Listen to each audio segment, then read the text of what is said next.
In 2017, I moved into a modest two-bedroom house in a quiet neighborhood, thrilled to finally have a place of my own. The house was small, with a cozy living room, a kitchen, and a spare bedroom I planned to use for storage. After I'd settled in, I noticed that the house had a bit of a draft, which I attributed to its age. But one night, as I was getting ready for bed, I noticed something strange, a faint trail of dusty footprints leading from the front door down the hallway. Confused, I inspected the door, convinced I must have tracked in dirt from outside. I cleaned the footprints and locked up, thinking nothing more of it. But the next morning, the footprints were back, this time leading from the spare bedroom to the living room. I couldn't understand it. I was certain I hadn't gone into the spare room at all, and I'd thoroughly cleaned the hallway the night before. Over the next few days, the footprints appeared again and again, always in different patterns, sometimes leading from the bedroom to my bedroom door, other times weaving through the house as if someone had been wandering aimlessly. I began feeling increasingly uneasy, especially at night, often waking up to faint creaking sounds as if someone was moving through the house. One evening, I decided to do a thorough check of the spare bedroom. I went in and noticed a strange smell, faint but unsettling, like mildew mixed with something I couldn't place. As I pulled back the carpet in one corner, I found a hidden trapdoor leading to a small crawl space. My flashlight revealed a small, cramped room filled with old blankets and a few personal belongings. A comb, some photographs, and a notebook filled with messy, almost frantic handwriting. I realized then that someone had been living there, entering and exiting the house through the trapdoor. I packed up and left that night, unable to shake the feeling that I had been sharing the house with a stranger who had been silently moving around, leaving footprints in the dark. I never returned, but I can't help wondering if they're still there, lurking beneath the floorboards, waiting for the next unsuspecting tenant. A few years ago, I'd found a rental house that was perfect, small, cozy, and affordable, with a basement that I could use for extra storage. During my initial walkthrough, the landlord mentioned an old chest freezer in the basement. He said it had been there when he bought the property and I could use it if I wanted. I went down to check it out, finding it tucked away in the corner. The thing was ancient, with a thick layer of dust covering it. I opened the lid, but it was empty, so I let it be. A few nights later, as I was getting ready for bed, I heard a loud bang coming from below. I froze, straining my ears, trying to make sense of the noise. After a moment, I realized it was coming from the basement. I grabbed a flashlight and cautiously made my way down, my heart racing. When I reached the bottom of the stairs, I saw the freezer lid standing wide open. Confused, I closed it, convinced I must have left it open, though I was pretty sure I'd closed it before. But the next night, the same thing happened. Another bang, another trip to the basement. This time, the freezer was open again, and a foul stench wafted out, filling the air with the smell of decay. My stomach churned, but I forced myself to shine my flashlight inside, wondering if an animal had somehow gotten trapped. I found nothing, but the smell lingered. I decided to call the landlord. He seemed surprised, even a bit uneasy. He came by the next morning with a friend who was a handyman, and together they moved the freezer, trying to figure out the source of the smell. As they lifted the freezer, we found something wedged underneath, a bundle wrapped in a moldy blanket. When they pulled it out, we found a note, yellowed and brittle, with a message scrawled across it in faded ink. "You can't hide forever." The landlord and his friend exchanged looks but said nothing. I packed up my things and left that day. I still wonder about that freezer, about who or what had been hidden there and why they'd left that note. I haven't looked back, but I sometimes wake up in the middle of the night, certain I can still smell that awful stench. A few years ago, I found an old farmhouse to rent at a steal of a price. It had a quaint charm, sitting on the edge of a quiet town, and the landlord was eager to get the place rented out. He seemed a bit anxious as he showed me around, even hesitant as we walked through the house. When we reached the upstairs hallway, he pointed to a door at the end of the hall that was bolted shut. He told me it had been sealed off years ago and insisted it was best to leave it alone, According to him, the structure was unstable, and he hadn't gotten around to fixing it. I moved in the next week, and for the first few days, I felt fine. But late one night, just as I was drifting off to sleep, I heard something, a faint thumping sound coming from upstairs. I dismissed it as the house settling and fell back asleep, but the noise returned the following night, this time louder and more insistent. It sounded like something was moving, scratching, and even shifting behind that bolted door at the end of the hallway. As the days passed, the noises became impossible to ignore. Every night around the same time, I'd hear slow, deliberate thuds followed by a dragging sound, as if someone was pacing back and forth in that room. I grew uneasy, feeling a strange pull toward that door. During the day, I'd sometimes catch myself standing in front of it, listening, almost drawn to the faint, damp smell that seemed to seep through the cracks. Finally, one night, the sounds were so loud that I couldn't take it anymore. I grabbed a flashlight and slowly approached the door, my heart pounding in my chest. As I reached for the bolt, a cold draft brushed past me, and the noises abruptly stopped. I stood there in silence, hand frozen midair, unsure if I should proceed. The silence felt heavier than the noise, almost oppressive. I backed away, suddenly certain that whatever was in that room didn't want me to open the door. I returned to bed but couldn't sleep. I kept imagining what could be behind that door. The next day, I called the landlord, asking him if there was anything he hadn't told me about the house. He grew quiet, his tone turning cold. He finally admitted that the room had once been occupied by a man who'd rented the farmhouse decades ago. He'd lived there alone, rarely seen by anyone, until one day he vanished without a trace. The landlord had found the room bolted from the inside, with strange symbols carved into the walls. He didn't want to go into details, but he told me he hadn't set foot in that room since. I packed up and left that very night. I couldn't shake the feeling that I was being watched, that something or someone was still there, waiting, pacing behind that door. I often wonder if the landlord has ever dared to open it, or if he's just waiting for someone else to take that chance. In 2019, the house I rented came with a small backyard, complete with an old, locked shed at the far end. The landlord mentioned it briefly during the tour, saying it was filled with junk he hadn't sorted through in years. He didn't seem to think much of it, so neither did I. But after I moved in, I started noticing strange things about that shed.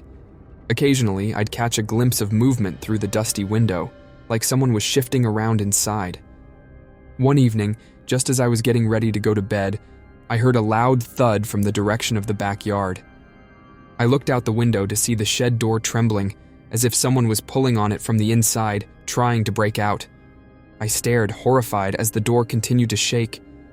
I quickly closed the curtains, trying to convince myself it was just the wind, but the banging continued, louder and more urgent. The next morning, I cautiously approached the shed. The door was still locked, but I noticed deep scratch marks all over the frame, as if someone had clawed at it in a desperate attempt to escape. I called the landlord, who seemed startled but dismissive, insisting that it was probably just animals. He brushed it off, but his tone was shaky, and I could tell he was as unnerved as I was. The sounds continued every night, growing louder, almost frantic. The scratch marks multiplied, and the smell of damp earth seemed to seep from the shed, filling the yard with a rotten, earthy stench. I moved out a few days later, too unnerved to stay. I never found out what or who was inside that shed, but I often wonder if it's still there, waiting for someone else to hear its frantic calls. When I moved into a new house a couple years ago, I was thrilled to find that it had a spacious basement, perfect for storing extra belongings. While cleaning up one afternoon, I noticed something odd, a small door, painted the same color as the walls, almost invisible against the concrete. It was positioned low, barely 2 feet tall, and I could feel a faint, cool draft coming from it. At first, I ignored it, thinking it was just an old, unused crawl space. But as the days passed, I started hearing faint whispers coming from the door late at night. They were soft, rhythmic like a murmur, just loud enough to reach my ears. I told myself it was just the wind, but the whispers grew louder, almost pleading, each night around the same time. Finally, I decided to check it out. I kneeled down and gave the door a push, and to my surprise, it swung open with ease. Inside, a narrow staircase led down into an empty, dark space. My flashlight barely penetrated the darkness, revealing a cramped, unfinished room with strange symbols scratched into the walls. In the center of the floor lay a cracked mirror, facing upward, surrounded by dust and what looked like old candle stubs. I backed away, suddenly overwhelmed by the sensation that something was watching me. I shut the door, my hands shaking, and moved out the next day, leaving the house and its hidden basement behind.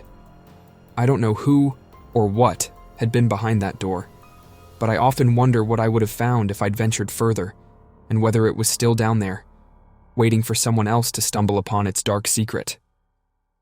A few years ago, I moved into an older apartment complex, one of those places with creaky floorboards and paper-thin walls.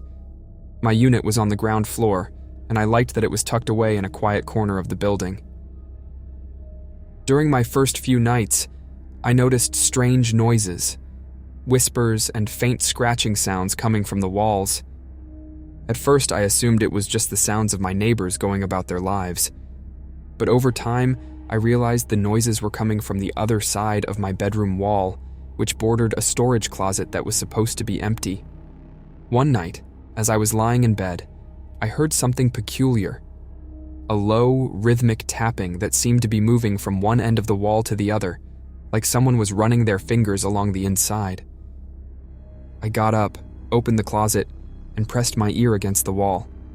The tapping stopped, and for a moment, there was silence. Then I heard it again, louder this time, accompanied by what sounded like heavy breathing. I backed away, feeling a chill run down my spine. The next morning, I called the building manager, explaining what I'd heard. He seemed surprised, mentioning that the walls weren't supposed to have any cavities large enough for anyone to fit inside. He offered to come over and inspect the place with me. When he arrived, he seemed tense, almost like he didn't want to be there. We walked into the closet together, and he rapped on the wall with his knuckles. It sounded hollow, like there was an empty space behind it. Curious, he started prying at the drywall, and to our shock, we uncovered a small, hidden crawl space. Inside, we found a tattered sleeping bag, a few empty food wrappers, and some crumpled papers. It looked like someone had been living there, hidden away in the narrow gap between the walls. We both stood there, speechless, as a foul, musty odor filled the closet. The building manager hurriedly boarded up the space and told me he'd take care of it, but he refused to say more. I packed my things that day and left, horrified by the thought that someone had been watching me from the shadows, creeping through the walls. I never looked back, but I often wonder if the person in the walls ever returned, or if they were still there, lurking just out of sight. When I rented a small cottage at the edge of town a few years ago, I was thrilled by the peacefulness of the area.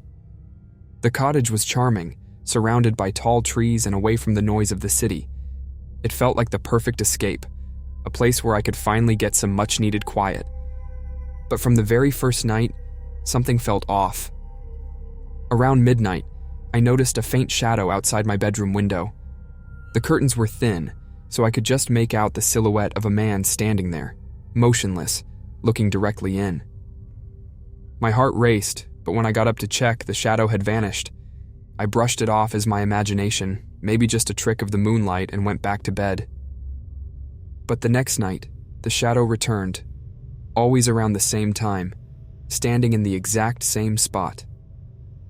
Each time I'd rush to the window, but by the time I reached it, there'd be no sign of anyone.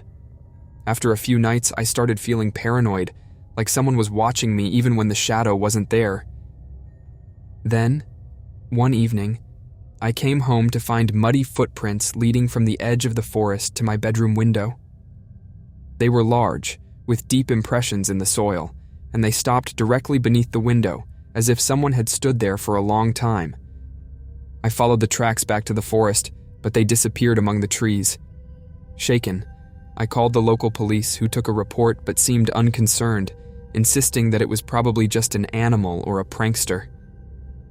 That night I stayed up, unable to sleep, watching the window. At exactly midnight, the shadow appeared again, but this time it didn't vanish. It stayed, standing completely still, just beyond the glass. I could see more detail now. A figure with hollow eyes wearing old, tattered clothes. I froze, barely daring to breathe, convinced he could see me. After what felt like an eternity, he slowly raised one hand and pressed it against the window. I jumped back, my pulse racing, and when I looked again, he was gone. I packed my things that night, leaving the cottage behind. I learned later that a man had once lived in that area, wandering the woods, until he disappeared years ago. The locals believed he died somewhere deep in the forest, but no one had ever found him. I sometimes wonder if he was still out there, searching for something or someone to fill the empty silence of the woods, waiting just beyond the glass for the next person to come home. I had recently moved into an old Victorian-style house on the outskirts of town. It was charming and full of character, with creaky floorboards and ornate moldings that spoke to its age. I was thrilled by the idea of living in such a historical place, and I enjoyed exploring each of the rooms, marveling at the craftsmanship. But the basement was another story. The landlord had briefly mentioned that it was a bit of a maze and should probably be left alone, as he'd never really taken the time to renovate it. He chuckled when he said it, so I figured it was just an odd part of the house. On my first night there, I noticed an old door in the kitchen that seemed slightly out of place. Curious, I opened it and found a narrow staircase leading down to the basement. As I descended, I noticed the walls were lined with old, faded wallpaper that looked like it hadn't been touched in decades. The basement was dark and musty, filled with forgotten furniture covered in dusty sheets and boxes stacked precariously against the walls. As I wandered around, I noticed a strange draft, which was odd since there were no windows. I followed the air, realizing it was coming from another small door, partially hidden behind a pile of boxes. It was different from the others, smaller with a faded brass handle that looked ancient. My curiosity got the better of me, so I pushed the boxes aside and opened the door, revealing a second set of stairs descending even deeper into the darkness. Something about those stairs felt wrong. The air grew colder as I descended, and a heavy, suffocating feeling settled over me. I could barely see, my flashlight flickering with every step, and the walls began to feel narrower, closing in around me. At the bottom of the stairs, I found myself in a narrow, winding corridor lined with strange markings on the walls, symbols etched into the plaster that looked almost like claw marks. I kept going, trying to convince myself it was just part of the old foundation. But then, I noticed something chilling. The corridor had a series of small, narrow rooms, each with a low ceiling and no windows like makeshift cells. Each room was empty, save for a few scattered pieces of broken furniture and what looked like scratch marks on the walls and floor, as if someone had clawed at them in desperation. At the end of the corridor, I found a small rusted door, barely hanging on its hinges. The door led to a final room, completely empty save for a single wooden chair in the center, bolted to the floor. It looked out of place, almost as if it had been placed there deliberately. The air was so thick and cold that I felt I could barely breathe. Then I noticed something etched into the back wall, words scratched into the plaster reading, "They never let me leave." A chill ran down my spine, and I stumbled backward, knocking over the chair, which echoed hollowly through the corridor. In a panic, I turned and bolted up the stairs, desperate to escape the suffocating darkness. As I climbed, I thought I heard faint footsteps behind me, as if someone, or something, was following, its pace matching mine.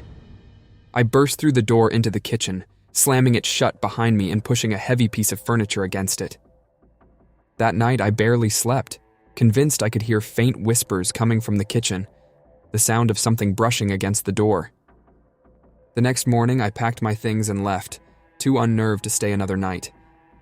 Later, I did some research on the house and discovered that it had once been used as a sanatorium in the early 1900s, a place where the mentally ill were kept in small, confined spaces for treatment. I shuddered, realizing I'd stumbled upon something long forgotten, hidden deep within the walls of the house. Even now, I can't shake the memory of that final room, and I sometimes wake up in the middle of the night, hearing those same faint whispers and footsteps echoing in my mind, as if they're still trying to find their way back up from the darkness below.